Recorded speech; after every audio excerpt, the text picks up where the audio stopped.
Coming to you from beautiful Tuscaloosa, Alabama on this Thursday, October 16th. It's the third weekend of October. You got Bama, you got Tennessee. Good morning, fam. I love you. Welcome to the show. The one, the only, Kyle Henderson, Bama Football on YouTube. What's up, fam? I appreciate you guys being here. Thank you so much. Can I get a roll tide inside the comment box? I appreciate y'all being here. Thank you so much. You know, I'm still trying to figure out how to do like the intro, because every single intro is new. So I'm like, okay, what should I say? So I hope you guys are feeling it, and I appreciate you guys so much for kicking it with me.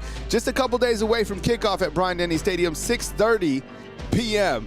As you got the third weekend, I'm sure you already have your cigars lined up. Don't smoke them yet. Wait until the perfect time. Alabama favored by 8 going into this matchup against Tennessee. A lot to go over. Some interesting stats today that I'm going to post on the screen.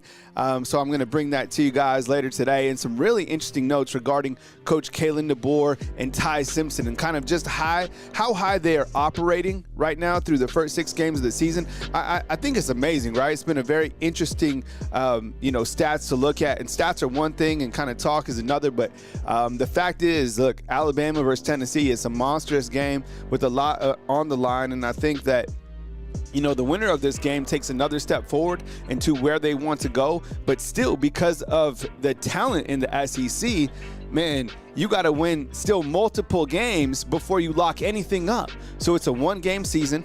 Alabama is one of the few teams in the SEC history. I think they're like the 5th team ever, this team, 5th team ever, to be able to beat 3 consecutive ranked SEC teams back to back to back. So, one of the things that I really hope that the playoff committee comes to grip with is understanding that these records and these teams in the SEC, man, this is a whole different level. So I get it. Look, Miami looks good. Indiana looks good. Ohio State, of course, looks good. But these guys are not playing the same type of schedule week in and week out. And I think they'll make it. Bama will be better for it, right? But you go through a different kind of gauntlet in the SEC. So anyways, welcome to the show. I appreciate y'all being here. Here's the weekend forecast right here, courtesy of Bama, North Alabama Storm Chase, which I appreciate always. For the tailgate, 87 degrees. Oh, it's getting hotter and hotter. I'm telling you, over here in Tuscaloosa, it is so hot. It's still hot. For game time, 82 degrees, so cool down a little bit. And then for that fourth quarter, 76 degrees at beautiful Bryant-Denny Stadium. So that's the weekend watch. Do we have anybody coming to the game? Did I ask that already? Let me know if you're coming to the game. Alabama's still favored by 8. Kickoff time is 6:30. And we got Miss Kimberly continues to renew as a fan funder every single month, which we appreciate. So thank you so much. We really appreciate you, Miss Kimberly. While we're on that, let's do some AM shout-outs, and let's see where everybody is coming in from. Remember, don't be afraid to represent your city, right? All right, let's see who we got. We got Rocket Town. Good morning, Rocket Town. Thank you so much. Let's get that a little elevated in the screen right there. Miss Kimberly, thank you so much for always being here. Max Tooney up in the house. We got Rocket Town, man. Thank you for your continued support. We got Broderick checking in. Broderick was good, man. We got Young C. And of course, we got Max Tooney. Where's Alyssa? Hey, are we missing? We're missing Alyssa up in here. I'm sure she'll call in tomorrow. You got Dano. We got Anita Waters checking in. We got Mindy Miss Careless. We got KTK coming in with it. We also have, let's see, you guys were chatting in the pre-show. We got Bruce Williams. What's up, Bruce? Good to see you, man. We got Ryan Paris up in here. Thank you, Ryan, for kicking up with us this morning. And we have, good show lined up. We got Jermaine King. What's up, Jermaine? Thanks for being here. Jermaine King is present. Brian Warden is present. Good to see you, man. Chris from New Jersey is present. Bet James says good morning to everybody, right? Man, good show. Andy from Denver. Andy, I know where you're from, dog. I love that you represented, man. Good to see you. Amanda Jane. Amanda Jane's coming to us from LA, right? Justin Weaver, what's up? Chris G, good to see you. Yeah, good crew up in the house. Tulsa Talk, what's up, man? Good to see you. All right. Good crew. I appreciate y'all. Thank you so much. Let's get it kicked off right, and I appreciate you guys always kicking it with me right here on Bama Football on YouTube. If you want to kind of elevate and take it to the next level and continue to show your support, you can hit the join button right here on the screen. It's on your phone, and there's different tiers that you could hit on. So I really appreciate it. Several of you guys have joined over the last week, which I sincerely appreciate. Here's what it looks like in kind of full screen. You hit that join button, and then there's different tiers. It's month to month. You can cancel anytime. I really appreciate your guys' consideration. Thank you so much. This just came in. Did y'all see this? So we got 2 midseason All-Americans from the AP. So the Associated Press put out their midseason All-American list. And, you know, I'm really not surprised to see Ty Simpson and Caden Proctor listed as first-team guys, right? So, first of all, congratulations to those guys. I mean, their performance through 6 games has been notable. I think I have some stats that I'm going to show you in just a second that kind of highlight Ty Simpson. And we talk about Ty Simpson every day, and rightfully so. But what he's been able to do, I think it's nice to see him get this type of notoriety, right? Can I agree with that? I mean, we never give – can we just get a thumbs up for Ty Simpson? Just, I mean – we need to be able to give flowers to people when you know they deserve them. And I don't want to get past like this season or whatever and be like, you know what? Ty Simpson was damn good. No. Like Ty Simpson balling out of control right now. All right. So he's doing his thing. So not surprised to see Ty Simpson. I'm glad to see it. You got Caden Proctor at the right tackle position as a first team guy as midseason. And the way I think what is most notable is, man, not only how he's kind of progressed after week 1, everybody has, but now they've been utilizing him in different sets. I never would have thought in my wildest dreams that I ever see Caden Proctor catch a touchdown pass, or I'm sorry, just a pass. He was almost there, and I still wish they would have used him for the tush push. Right? So I think kind of some snubs, and like I'm happy about these guys making it, but there's 2 guys, right, that should have been on the list in my opinion. I probably would have went with Parker Brailsford and at least Jerry Bernard for like second team. Parker Brailsford, as I explained yesterday, he's my offensive lineman MVP. And look, I know he garners the headlines, and what he's been able to do is amazing, but this offense is different without each of those guys. But man, not having Parker Brailsford is a scary thought, right? So Parker Brailsford got snubbed, and then Jerry Bernard, he kind of tapered off the last couple games just a little bit. Not in like a horrible way. I just think Alabama was able to mix and match with all its wide receivers, right? But Jerry Bernard has had a stellar season. And he's been that guy, and I think, you know, sometimes we tie in these awards to kind of the stats that they're producing. But man, like Jerry Bernard, if you were going to, you know, highlight a guy who really exemplifies what it means to be Alabama and how they carry themselves off the field, that guy is certainly one of them, right? I love how he prays before the game. Dude's a baller. And Ryan Grubb is utilizing him correctly. So, yo, Jerm, Parker Brailsford, I know you might not have made this make-believe list at the midseason point. That doesn't mean that you're not doing your thing. So, and everybody knows it. Like, those guys have been balling out. Is there anybody on the defensive side that could theoretically be an All-American? I know yesterday we had Bray Hubbard as kind of our MVP at the midseason break. Maybe so. Maybe. Nobody on the special teams. Not right now. Nobody on the special teams right now.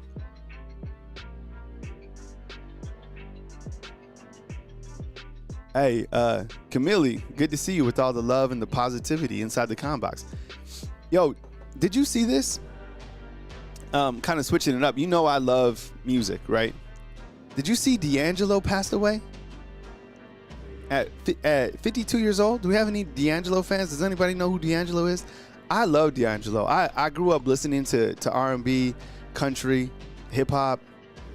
Man, I was sad that D'Angelo passed away. I'm 52 years old.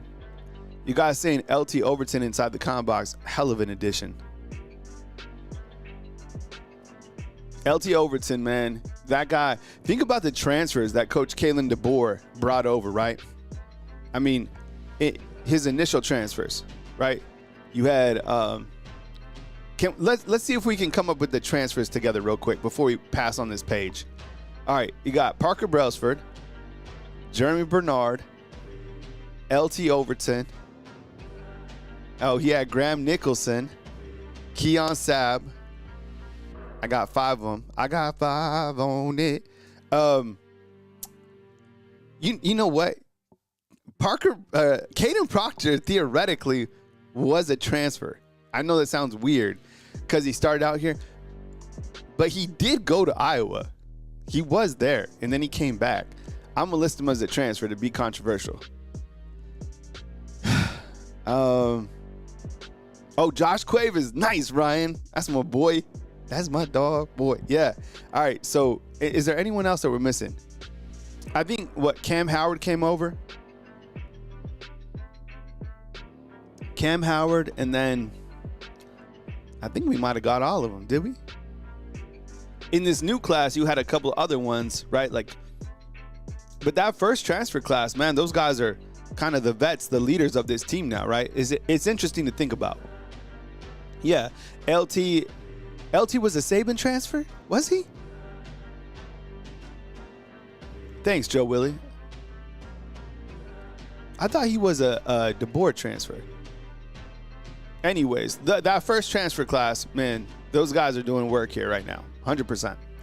All right, so I know the biggest question floating around right now is about Jam Miller. So in this particular photo, this was released by Alabama yesterday. Team reporters started circulating this photo. Did you see this? I talked about it on another video yesterday.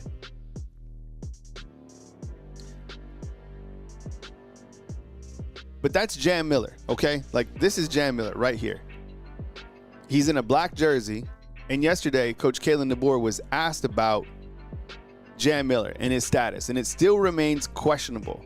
So I think questionable is 50%. So I'm going to ask you, I'm going to go to the poll, and I'll poll y'all. I've been saying y'all more and more that I live here, which is hilarious. Will Jam Miller play versus TN? All right, go ahead and vote in the poll. I never said y'all before I lived here. Isn't that crazy? I never said y'all. I like it. All right, so I'm asking, my question of the day is, will Jam Miller play against Tennessee? There's 33 votes so far, and it's tight. 50, damn, this is 50-50. Wow. Clintus Eastwood is asking about Derek Meadows.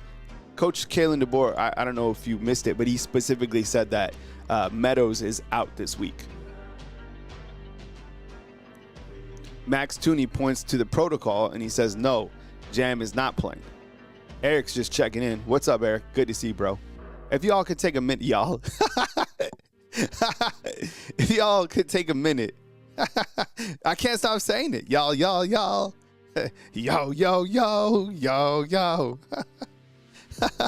Woo-ha. Got you all in check. If you could take a minute and hit the thumbs up, I'd appreciate it. Was that Busta Rhymes right there? All right, so this is the quote from Coach Kalen DeBoer. This was yesterday on the Hey Coach Show. He said this: Jam's making good progress. We're not sure yet where that stands, but we're going to think optimistically. And I think that I kind of like this, the little bit of drama, keeping Tennessee off balance, because Alabama, with Jam, is, man, they're a handful, because now they can win time of possession, right? Without Jam, you're starting to think, okay, is Alabama just going to attack us over the top and hit us with some Kevin Riley, and maybe we see some Daniel Hill? I think it throws Tennessee off a little bit. And by the way, thank you so much for the super chat. Jermaine King, what's up, dog? Says Alabama plays more ranked teams than Ohio State, Indiana, Oregon combined. That is the stat of the day. That is crazy. Think about that, Jermaine. And like I pointed out earlier in the week, hey, Byron, what's up, dog? Good to see you, man. And as I pointed out earlier in the week, Ohio State, Miami, and Indiana, which are 1, 2, and 3, don't play any more ranked teams the rest of the season. Man, for like Alabama's team benefit, that would be good. I guess because they could, I don't know, maybe hold off the gas on a couple of those games or whatever. It would be boring for us, I think, because, you know, in this space, look, what would we talk about? Now it's like a ranked game all the time. It's like the NFL.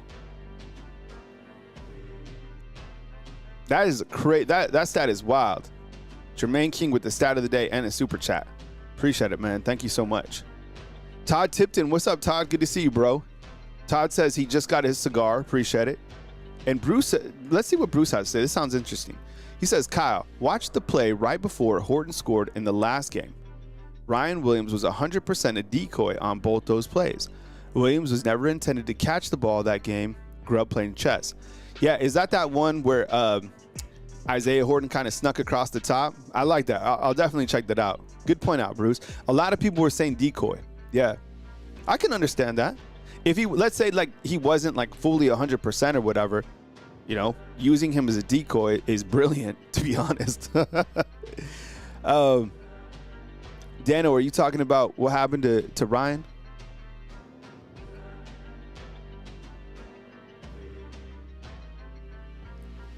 Hey, the sports-tastic kid. What's up, man? Welcome to the show. I think you're a first-time watcher, poster, or whatever. He says, I'm rooting for Jam, but I don't think he will play. They know he won't play, and they're just keeping him in Tennessee occupied, and the thought it won't come out, and that's why he won't play until game time. I agree with that. I mean, as I said yesterday on the program, and welcome to the show, by the way, I heard yesterday or a couple days ago that he's not going to play. Okay, as you know, I'm not really a newsbreaker, right? Like, that's not my job. My job, like, I have a show. I talk about events as they happen. I am not like I'm not a newsbreaker. But I have heard from a really good source that he's not going to play on Saturday. One thing I've learned in like the injury business is things change, guys get healthy. And the thing about Alabama is you have Jeff Allen. So Jeff Allen is never going to put a player at risk. That decision, you know, and there's protocol to follow. If he's questionable right now, you just ride that out and you wait for Coach Jalen DeBoer to, you know, address the media. But I'm not a newsbreaker. I heard that he's not going to play on Saturday. Take it what you will. But, you know, listening to Coach Jalen DeBoer say that they're going to think optimistic, hey, that's good. But number one, like, the most important thing is just you got to make sure that the person, number one, is okay. I mean, anything up top is beyond serious. Like, Jam Miller's health is more important, I'm sorry, than Tennessee and Alabama, right? Like, that's facts. I think they need to move Damani to nickel and leave Mustard with his length at corner. I actually don't like that. Like, this is, I don't mind this. And I guess you could see how Damani's faring at Husky, and maybe he provides, you know, a little bit more than Deshaun Jones. But Deshaun Jones, like, he plays well. Nobody talks about him. I don't even know anybody that says his name other than me from time to time.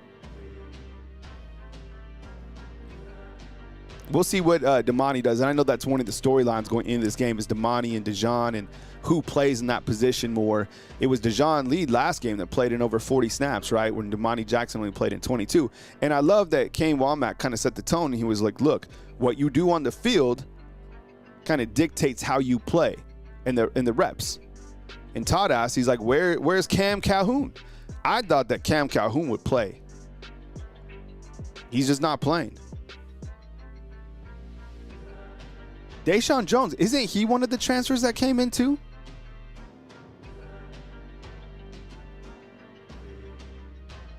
Yeah, man. Like, Cam Calhoun, like, just doesn't play, right? And I've showed this graphic a couple times, but I think it is certainly important to look at, right? You see Jalen Milroe over here. Since he came back and he played against Georgia, Alabama has not been afraid to feed him. 16 against Georgia. You were never going to run up against Georgia anyways, but 22 against Vanderbilt and then 20 again against Missouri. Tennessee would get a healthy dose of that as well. And I was talking with a Tennessee fan on, I think it was on one of the Facebook pages, and they were pointing out that Alabama doesn't score a lot of points. And I was like, Alabama's philosophy this year is to win time of possession. By the way, here's my trivia. Where does Alabama rank right now in time of possession in the nation? Time of possession, where does Alabama rank? It'll really surprise you. Because this is kind of a new thing for Alabama, I think, and something that is a little bit surprising under Ryan Grubb, because maybe we thought that with Ryan Grubb here, it would be like all gas, no brakes, just tons of, Ty Simpson would throw for 5,000 yards or whatever. He's going to get his yards, but it's been more methodical. It's been controlling the time of possession. It's been limiting the amount of times that Kane Womack's defense has to make plays. Not that they can, it's just, look, you don't want to get into shootouts with SEC teams. It makes perfect sense. All right, so we got, you guys are really close. Second, third, top five, I have it in just a second. They're actually number 7 in the country, in the entire country in time of possession, which I think is huge. So if you don't have Jam playing this weekend, does that change the time of possession against another SEC team? I don't know. Is this the weekend that we see Alabama really go to the air and flex their arsenal? Maybe. Here's the running back room. As you know, Kevin Riley has been a wonderful addition. He's turned into, running back number 2. You have Daniel Hill, who had some opportunities in this last game. I haven't really seen Richard Young, and I see everything inside the comment box about, Richard Young's going to transfer out, this and that. I've never heard that. I think if you just put things together, you're like, if this guy isn't playing, how is he going to play next year? Well, guys improve. But you also have Xavier Crowell coming in. Jam Miller will exit. Draylen Washington will exit. Still a very serious running back room. But Jam is Jam, and Jam is better than the other running backs, plain and simple. Jam provides a different level in terms of, pass protection as well. So, this is something that we'll continue to track. And tonight at 7:10 and Friday night at 7:10 is when they update that SEC availability report. And I would imagine that it's going to say questionable again for Jam Miller. It'll say that until it'll be a game time decision. So save you the drama. It'll be a game time decision for Jam. Here's the full availability report. On your left, you have Quay Rusa. He's out. We really haven't had a status update on when he's coming back. It was a foot injury, right? So I don't know. I don't think he's gone for the season. You have Ja Latham. He's done for the season, right? He had the neck injury. Yeah, Caden Jones, who also had a foot injury. No real update on him. He's an inside linebacker. Derek Meadows out this week, concussion protocol. Jeremiah Beeman out for the season with the knee. Questionable, you have Jalen Mbakwe. He even posted some photos on social media. It looks like a wrist, right? It looked like a wrist injury. And then, as you know, Jam going through concussion protocols.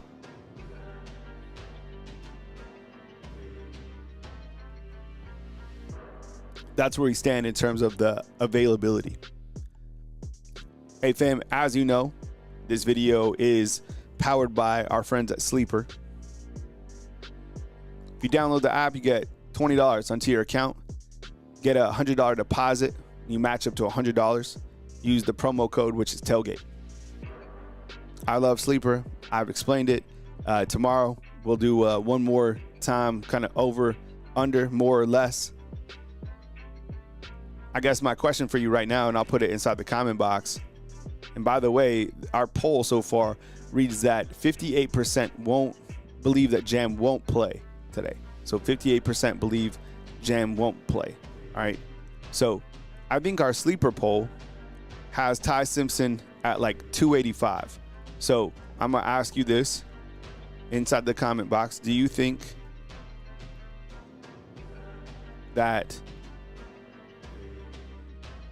Ty Simpson throws for over 300 versus TN? Go ahead and vote inside the comment box.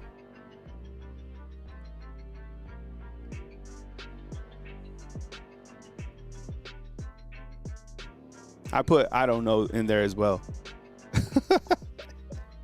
So if you want to play Sleeper, check him out. Love the app, and I think you guys will as well. Speaking of Ty Simpson, this is amazing. I put this together this morning, courtesy of the University of Alabama. They come up with like a stat book every week. It's really fun. I'm a numbers person. So what we're looking at on the left is his actual numbers and how they rank against the SEC and nationally, right? So you look at the passing touchdowns, 16 and only 1 interception. That's first in the SEC. That's 5th nationally. Very impressive. And you pair that up against the schedule that he's playing, right? Points responsible for 108. That's first in the SEC. And then the passing efficiency, he's first in the SEC. So you get kind of a snapshot to what he's really doing, and it's ridiculous. Okay, screenshot that. I have it posted on our Facebook page as well. Share it with your friends. That graphic goes hard. And if you do that in another 6 games, you're holding some major hardware at the end of the season at the Manhattan Quarterback Club, where they release the Heisman Trophy. Those numbers through 6 games are super, super impressive. On the right, did y'all see this? Y'all see? Y'all. Did y'all see this? There's a new sheriff in town. I'm really freaking out that I say y'all so much. I think, and I'm saying it more and more.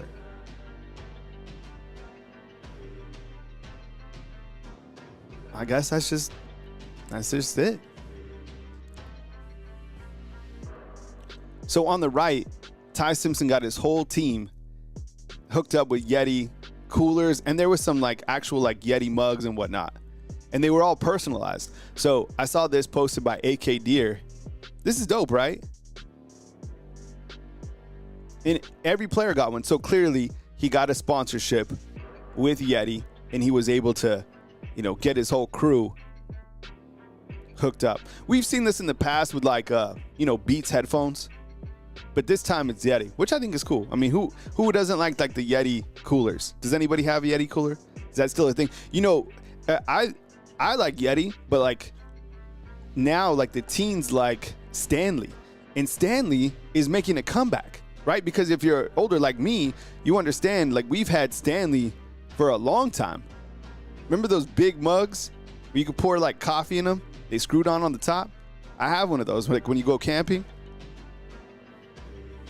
Anyways, love to see it. Ty doing absolute work. Check out these numbers. These numbers are going to blow your mind, all right? Maybe not the top one.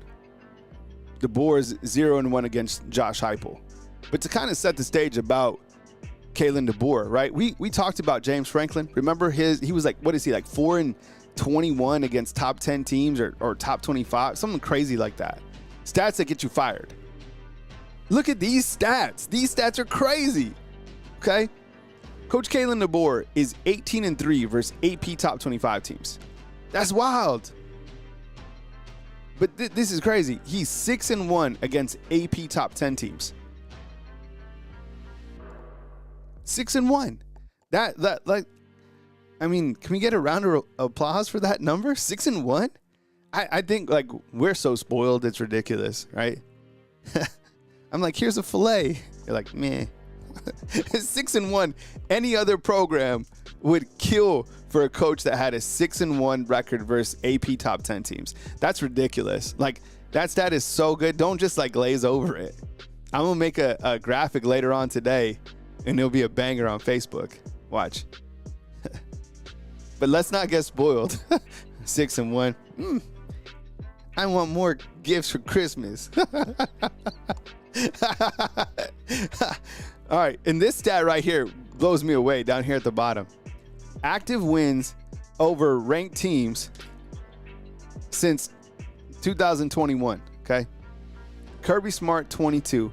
Coach Kalen DeBoer, if you combine it with Washington and Bama, 18, right? 18 wins. That is wild. Yeah, Freeman at Notre Dame with 14, and then Josh Heupel with 11. That stat is, those stats right there, I guess besides the top one, and he wants to beat Josh Heupel, clearly. And I think you know what? Yeah, I think it says something about Josh Heupel, too.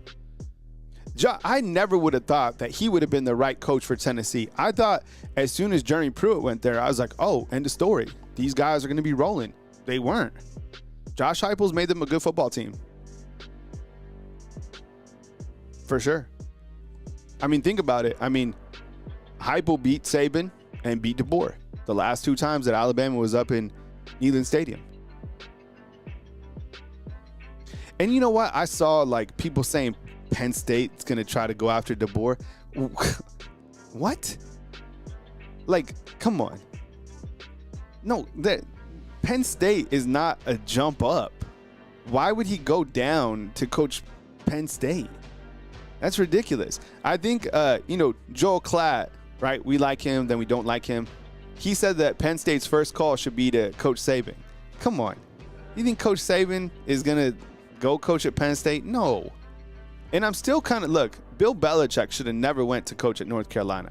I get it. You still want to coach and all that stuff, and he doesn't have the personality that Coach Saban has, but it's been a disaster at North Carolina. Disaster.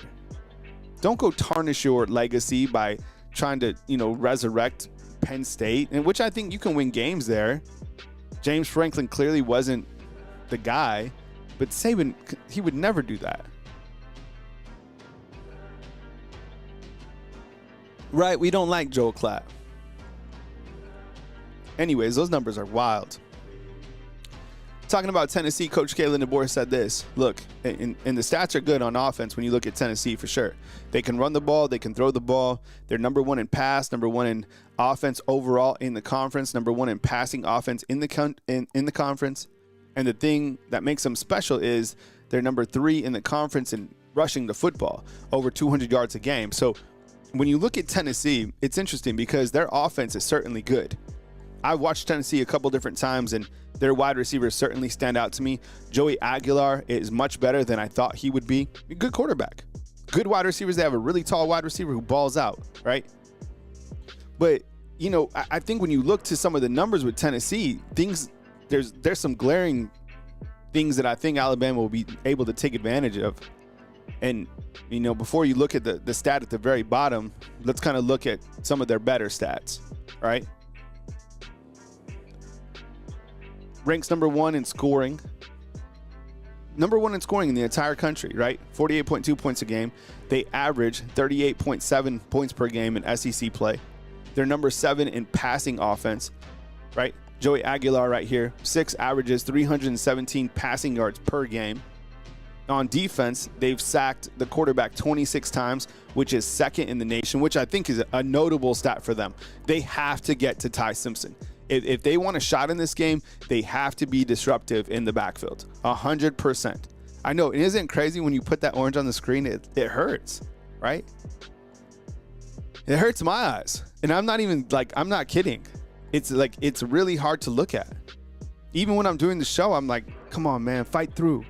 You can do it. You can get past this graphic. It's hard on me. I'm sure it's hard on you.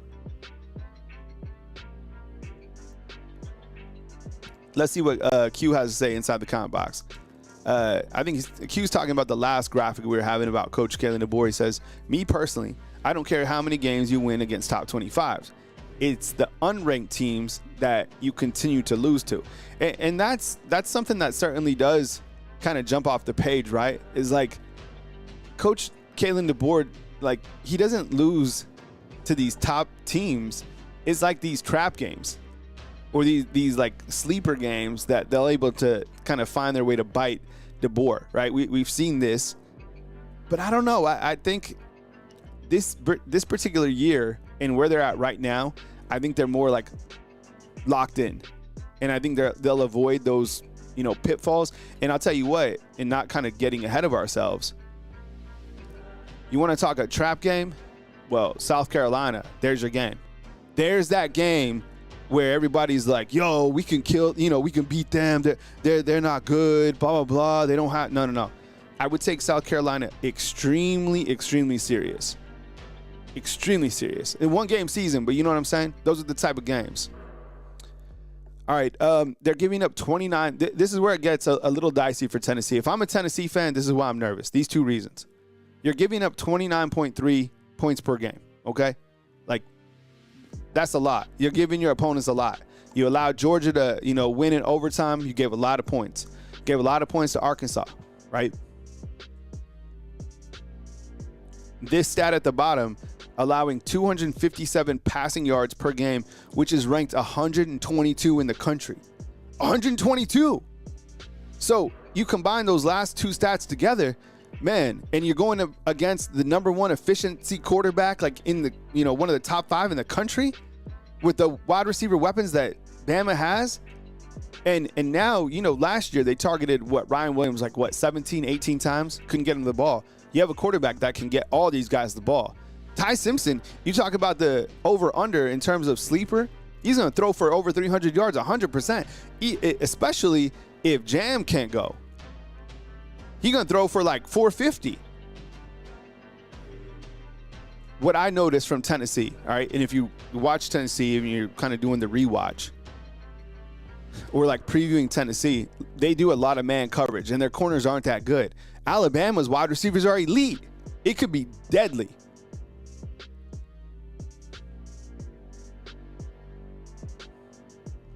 Kyle, has there been a graphic about an opponent which hasn't made you nervous? I like to talk about, the facts. So, when I start talking about the Auburn game, that'll be more worrisome. But I like to show the stats. And look, I think the reality of it is, Rex, all these opponents should make you nervous.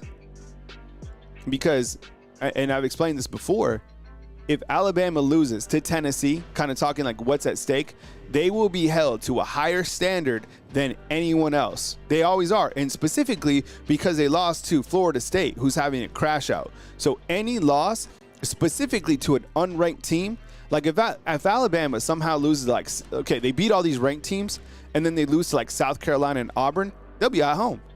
If they lose one game and they somehow don't get into the SEC championship, they might be out of the playoffs. They're always held to a higher standard. Bama almost has to go perfect to fight the Bama fatigue. So yeah, and on top of that, I just think that all these teams are good. Now, I haven't provided a score prediction or anything like that on this game, but I think there'll be a little bit more points than the last two games, but I'm confident that Alabama covers that 8.5, right? So the reality is Tennessee has a really good offense. Their defense, especially, their passing defense is atrocious. You know what, Kevin C? I think you're right, bro. I think that Ryan Williams, this is a game where you could definitely see Ryan Williams doing major damage, right? Major damage. All right, the 3rd October. Here's some numbers for you, all right? Check this out. Bama has won 10 straight at home against Tennessee, right? Bama is unbeaten against Tennessee at home since 2003. We asked y'all, right? Where were you at in 2003? I know exactly where I was. I was in Pella, Iowa. That's where I was going to school at Central College. You have anybody that lived in Iowa inside the comment box? Bama's riding a 15-game home winning streak. I think they share that streak with, is it Boise State, right, on the blue turf? Tennessee has won the last 2 out of 3 games. Each of them have been up at Neyland Stadium, right? But those are the facts. Bama is favored by 8.5. Jarvis, has that line moved at all anymore? I think one time it got to 10.5, right? Bruce says he was in 10th grade. Yo, Bruce, so I was a couple years older than, that was my first year of college. Yeah, White Boy Herbert, I swear, dog, I have lived in, I'm telling you, dog, I lived all over. Amanda James was a sophomore in high school. Okay. Rocketown was in Hotlanta. That's what's up. Isn't it crazy? 2003. All right, so Jarvis has the line at 7.5 currently. No, the Smurf turf doesn't really bother my eyes, right? You know which one really bothers me is, have you seen Eastern Washington's football field? It's red. It's red. The field is red. Dang, Chris from New Jersey used to work in the World Trade Center, 105. That's wild. That is wild. I went up to the top one time with my mom and my stepdad. Which tower was it, Chris? You could go up. And I remember taking like a helicopter ride. It was like a simulation. It's crazy. A long time ago. Kyle was only 2 years old, right? Yes. Okay. I'm going to have open mic here in a second once I get through these graphics. Remind me, let's talk about Billy Napier, and then let's talk about that Georgia Ole Miss game. So we Beth and Jarvis, will you come back? Let me finish this out, and then we'll open it for comments and questions, right? Good, because I want to talk about those things. Okay, the last two things. Bama favored by now 7.5 according to Jarvis. Bama number 3 in pass defense, number 3 in the country. They have not allowed 200 yards passing from a quarterback in the last 3 games, right? So you go against Gunnar Stockton, you go against Diego, and you go against Bo Pribula, and you don't allow those guys to go over 200 yards. I think that's impressive to me. This guy has better weapons at wide receiver, but still, I think it'll be a challenge, despite kind of the in-house drama, I guess, we had with Damani Jackson and DeJohn Lee. Tennessee number 122 in pass defense, which is crazy. Like that's crazy. Kelton Love, what's up, man? Good to see you. And Ty, he sidestepped the rat poison, right? He was like, I don't think Tennessee's defense is vulnerable. You're supposed to say that, right? It's an SEC defense. But on paper, 122, man, I'm kind of licking my chops internally, right? Number 7 in time of possession. This is part of, I don't know if anybody else is talking about this out there, but Bama, man, time of possession is so big for this team. They win time of possession, they probably win the national championship. This is going to be critical for this team, and they have the quarterback to do it, and once Jam gets healthy, they have the running back to do it, right? So you have to win time of possession. This team, and look, I do think that this team clearly has the weapons to win a shootout, but I think if Alabama gets you in at time possession, you're done, you're cooked. So the only game where Alabama hasn't won time possession, ironically, is a game that they lost. And in all 5 of the games that they've lost under Coach Jalen DeBoer, they've lost that time of possession. Isn't that interesting?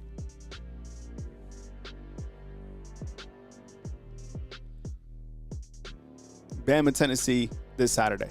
All right, so let's kind of have open mic, all right?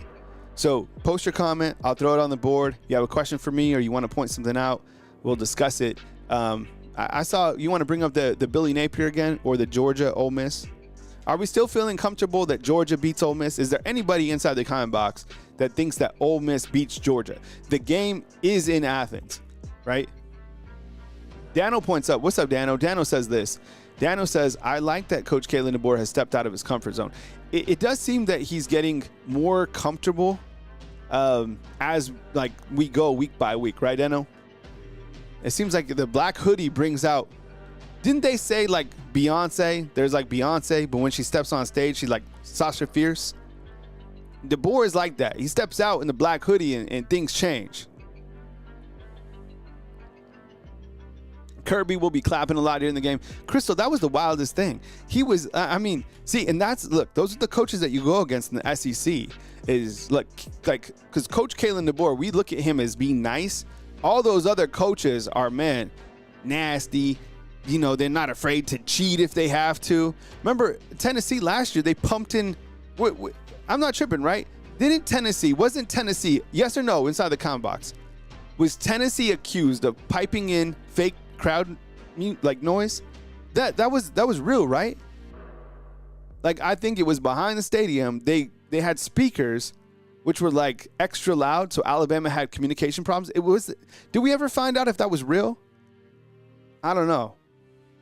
Jeff Stapleton brings up this. Oh, I love this. This is the best thing that happened during the week. Ty chewed out the offense after Missouri game.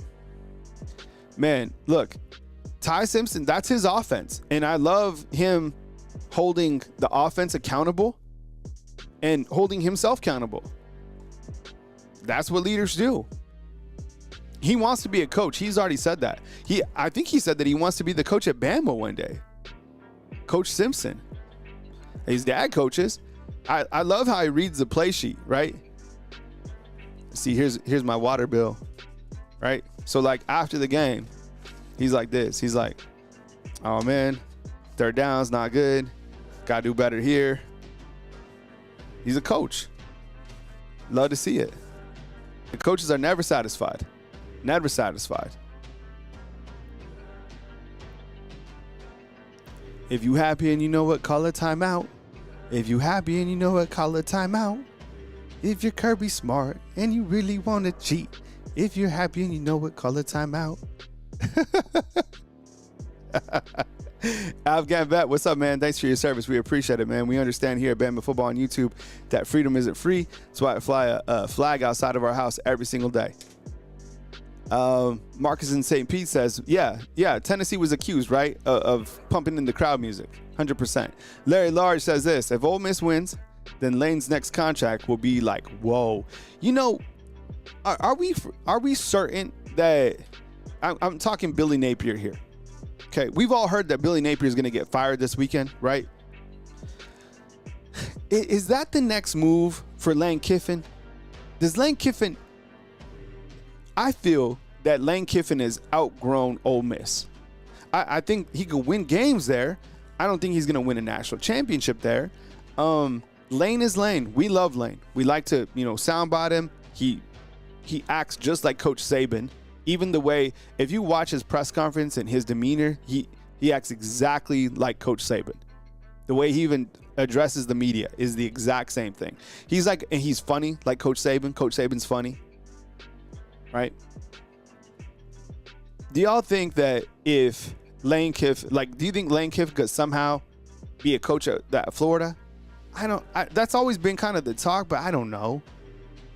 I don't think so either, Dan. Billy's asking about Tennessee's injury report. So Tennessee, the only thing that I was thinking about regarding this, Billy, is Tennessee does have one of their better corners who I think's been out for the season, and he's not going to be available this weekend. So that doesn't bode well for Tennessee's secondary again, which is already struggling. I don't know if there's another major player that's out, but I'll keep you posted tomorrow when we put up the SEC availability report. Good question, though. But I think it's kind of that corner who is one of their better corners. He's been out, and I don't think he's going to play. So, Beth says Lane's family really seems to like Oxford. A lot of people like Oxford. I went to Oxford a couple times. Yeah, Oxford's nice. I mean, I think personally Tuscaloosa is better in terms of a college town. But yeah, you're right. I know people when you're in this area, you meet people from all over, and I've met people that love Oxford 100%. Kyle, why do you think that is RY for Ryan Williams is not as good as we thought he'd be? Oh, I disagree, Javion. I think it's just going to take one game for this dude to go off. I think it's been very interesting to see kind of a player like Ryan Williams in his first year go crazy. And he has the personality, so he's going to get NIL deals galore, right? But then in your second season, you're seeing that, he's slumping, the drops, this and that, whatever. So does he retain those NIL deals? Do people give up on him? I would say not. I keep saying I'm not going to sell on the kid. I saw what I saw last year, and I think that he's still capable of going absolutely crazy. Now, he has more attention and people understand where he's at on the field, but no, I still think he has it in him for sure. Oh, Richard Young. Okay. All right. So Javion's asking about Richard Young. I got you. I think Richard Young, you want me to speak the truth? Okay, got you, Rex. All right. You guys want me to speak the truth on Richard Young? I think that the other running backs have surpassed him. Okay? I think that the other running backs are he looks slow. Okay? Unfortunately, he looks slow. And as soon as you see Kevin Riley run between the tackles, you're like, whoa. As soon as you see Daniel Hill, make some opportunities, it's impressive. But I think that, Richard Young, he hasn't seemed like the guy, right? And just as the coaches are saying, what you do on the field dictates your playing time. So you got to play your better running backs, and that's just it, right?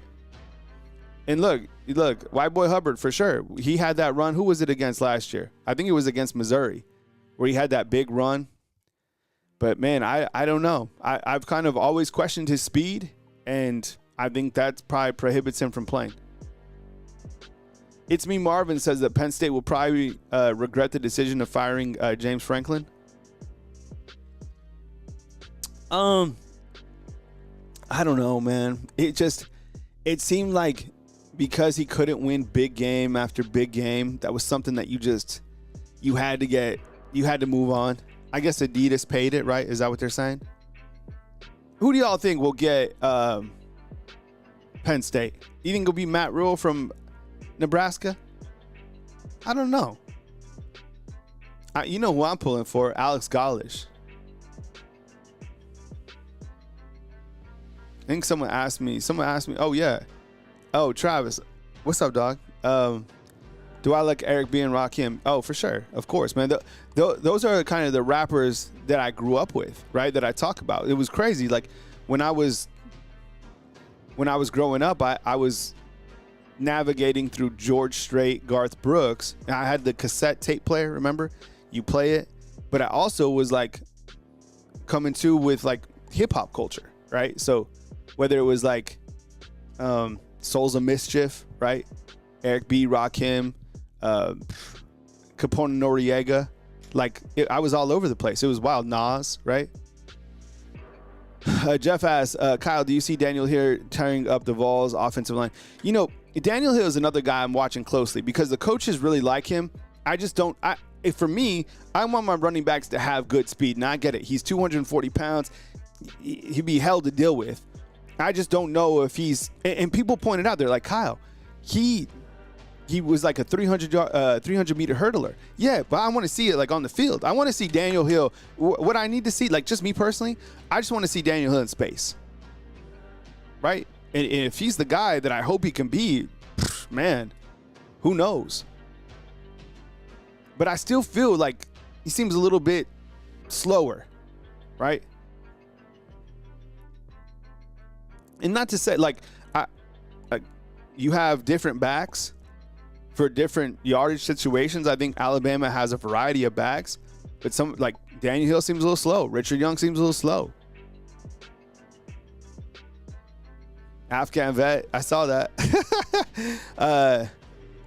OK Junior says, I'm pulling for Ryan Williams. That said, could he suffer from not being the best player on the field his whole life until Bama? Now he's struggling in competition. Maybe. Yeah, maybe. Could be anything. And Lazier Brooks is right there, man. And that's the thing at Bama.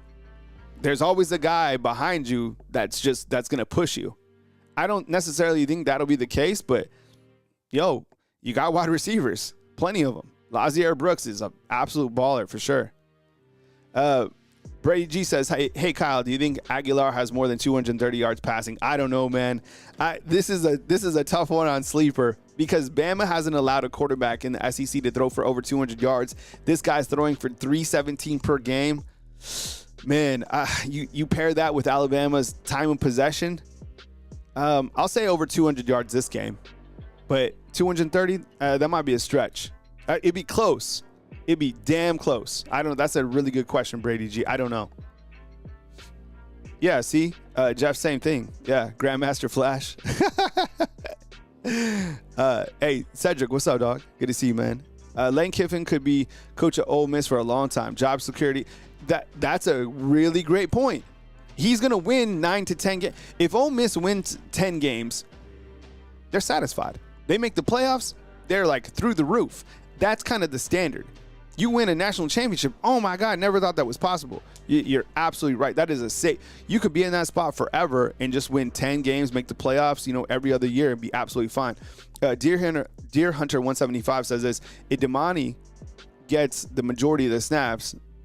And that's something that we're watching, Deer Hunter. It looks like you're in a conversation with somebody, but yeah, like, has he lost his spot to Dejoun Lee? I don't know. I think Deshaun Lee's, they got to play him. Can't keep him off the field. Just like you can't keep Lazier Brooks off the field, right? This is funny. White Boy Hubbard says that Franklin to UAB. Yeah, SM, you're 100% right, man. Kyle, correct me if I'm wrong, but I rarely ever see Bama running toss sweep. I think that could really help our running game. Yeah, I don't know. You kind of wonder if the running backs are fast enough on a toss sweep, right? Could that be something? Like, I think Alabama's running backs outside of Riley are more built to run between the tackles. I've been arguing for a screen to Riley. They don't really often throw screens either. Andy's calling for Trent Dilfer to Auburn. I'm telling you, this Alex Mortensen, who just got UAB, I don't know how he is as a head coach. I'm telling you, he's a great quarterbacks coach. I know that. What's up, Ruben? Good to see you, man. Ooh, I love this on Keon Keeley. Keon Keeley gave hints about him play involving him and Proctor together. I think Keon Reynolds book back-to-back Proctor. Man, Keon Keeley, 31 for Alabama's defense. This guy really impressed me in the opportunities that he had, right? I want to see more of him. It seemed the 14 snaps that he played in, they were impressive to me, right? It's me, Marvin, switching it back to the running backs. AK Deer reminds me of Gibbs. And you know what I think gives us kind of hope too? So if you play this video game, your running back is probably AK Deer because they loaded that dude up with the most speed, right? Ooh, Todd, I like that. See, Todd, thanks for getting my back, dog, on the screens. 100%. This would be the perfect time for, hey, so if we're on the watch along on Saturday and they hit him with the screen, this will be the reason that this pressure is coming in waves at Ty. Deer Hunter is back and he says this. Hey, Kyle, do you think we'll be able to run the ball against Tennessee with Jam Miller on concussion protocol? And if you do you think we'll still win? Yeah, they have to be able to figure out a way to it all comes back. I know it sounds crazy, but it comes back to time of possession. And I think if you can still establish time of possession, you win handedly against Tennessee. Now, if Jam's out and Alabama can't maintain time of possession, I think what happens is that you get into a shootout with Tennessee. And there's a lot of points. So maybe not a shootout to where it's like 49-41, but I'm talking like Alabama scores 49 and Tennessee's able to score like 31. I think there'll be a lot more points if Alabama can't win time of possession. And I think this will be the first time that Alabama shows kind of what they're capable of in like their lightning set. And lightning set is just basically lining up and getting the ball out to your wide receivers. Hey, Carnival Cruise Guy, what's up, man? Yeah, I saw this too. Carnival Cruise Guy said Joe Brady to Penn State. Remember, that was a name that Bama fans wanted Joe Brady for a long time. Joe Brady's one hell of a coach. That could be interesting. That would be an upgrade for Penn State, you got to think, right? Where is he at? Is he at Buffalo now?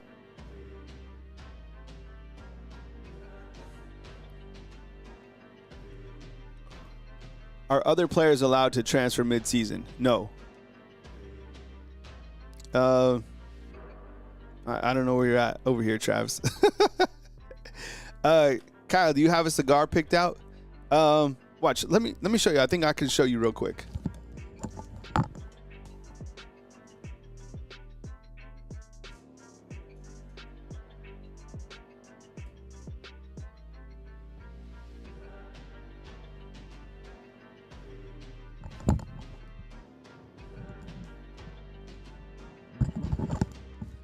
So I'm not a, I don't do, like a lot of tobacco or anything like that, but I do have just, I'm sure like all, grown-ups, but I have this nice little cigar box right here.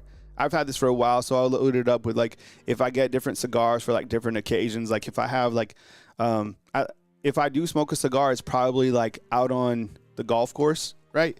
Or for like a third Saturday. So, and like I said, and I'm not sponsored by him or anything like that, but I go periodically to like R&R cigar. Just hang out. I'll text the owner and I'll be like, yo, I'm rolling through. I'll go out and, just hang out. They have big TVs over there. Just watch a game. It's like a guy's place. It's cool. Yeah, here it is though, right here. Miss Kimberly straight up just says it. She's like, you know what? I just hate Tennessee so much. Oh, I love that. Hey, Dwight is like, how many SEC teams do you think can make the playoffs? I mean, it'd be crazy to see 6. I don't think 6 will make it because you have Notre Dame coming on strong. So I'll probably go with 5, right? I think I would be shocked if it's not 5. Yeah, this is a nice place. Crystal's right. Patola, it's right by 5. So if you come out and it's right by the Alamite. So this kind of like, this is a nice area. So you got the Alamite and then you got 5. Patola, the cigar bar is just right across the street. It's really nice. But good luck getting into anywhere in Tuscaloosa, probably starting today. Today, tomorrow, Saturday, even Sunday. Good luck getting in. I mean, all the local businesses are about to hit their quota. You're going to have so many Tennessee fans coming in here, all the places to eat. There's a new ice cream place that's just blew up. It's over by Chuck's. So it's right next door to Chuck's. It's called Parlor. I haven't been there yet. I can't, the times I've been over in that area, the line has been like forever. Chuck's is great. Upstairs sushi bar is, definitely where it's at. I'm telling you, Chuck has a wide variety, but don't sleep on Chuck's pizza. Get the hot honey pizza. Oh my God. You can go across the street to Half Shell. Half Shell is really nice. You can do oysters there. Really good oysters. Down the road, you could do the Palmas if you like Italian food. And that's just kind of all localized on the strip. There's obviously more places to eat around the city.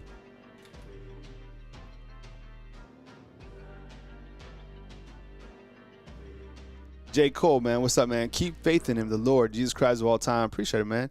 Thanks, J. Cole. Appreciate the message. Did I miss somewhere? Was somebody struggling with something inside the comment box? Someone going through it? Because I know, look, we have so many people on here. People are always going through different things. So if you need some prayers, just let me know. We have a couple people. I know Twan. By the way, where's Twan? I know Twan has been open about his journey, right? Twan from Naples. He's going through it. We have Army 3275 who just got cleared from cancer. We have Jenny Cackney, a huge Alabama football fan. She's been battling stage 4 cancer, and I know she just got a really good report. So I get it. There's an emoji in there if you want to just show support for anybody that's fighting it, because I get it, man. I mean, life is hard, so especially if you're battling anything like that. So I haven't seen Twan. Maybe we'll check on him. Hopefully he's doing okay. So because he's always inside the comment box.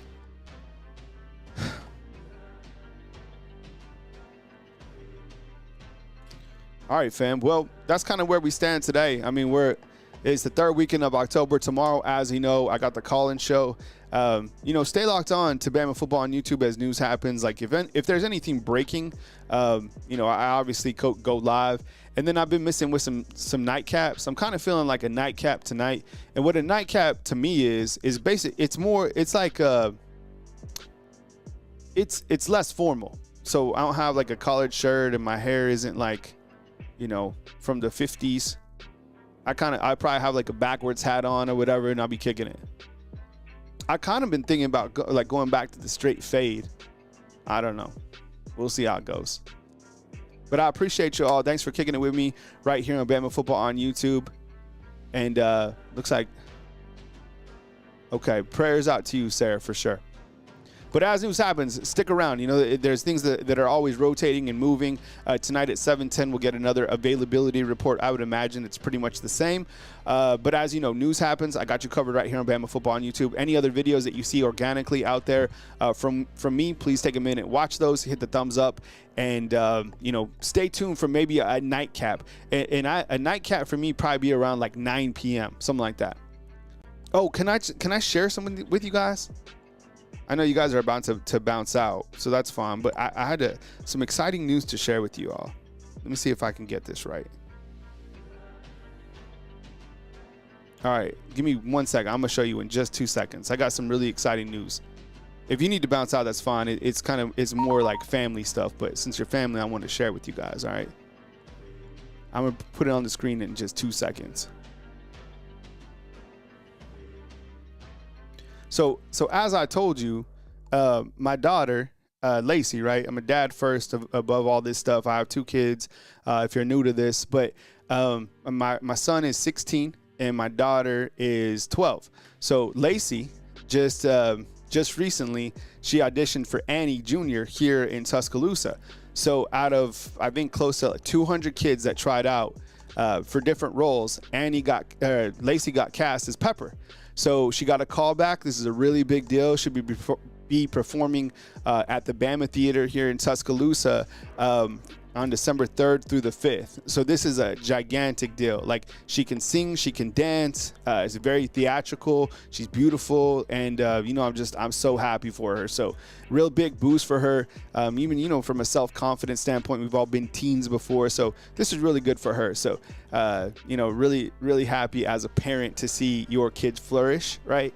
And Caden, I always talk about him and how amazing he is and all the things that he does. He works at Chick-fil-A. Puts in a lot of work, and in fact, he's working today. But yeah, so Lacey as Pepper, which is great. It was between Pepper and Annie. So, and she wanted to be Pepper this round. She was cast as Annie at her summer camp, but Lacey's amazing, so she's got it. So anyways, just wanted to share that with you. So Lacey Henderson as Pepper, and I'll probably talk about that, more as I go forward, but proud dad. All right, fam. Well, I appreciate y'all. Thank you very much for kicking with me right here on Bama Football on YouTube. And now I guess it's time for our outro, right? All right, here we go. 3, 2, 1. Hey, fam, thanks for watching. Kyle Henderson, Bama Football on YouTube, live every day, Monday through Friday at 10 a.m. Central Time, or as news happens, and of course during the watch along. Hit the thumbs up on this video. I love you. I appreciate you guys. Coming to you from beautiful Tuscaloosa, Alabama on this fine October 16th, 2025. Kyle Henderson, Bama Football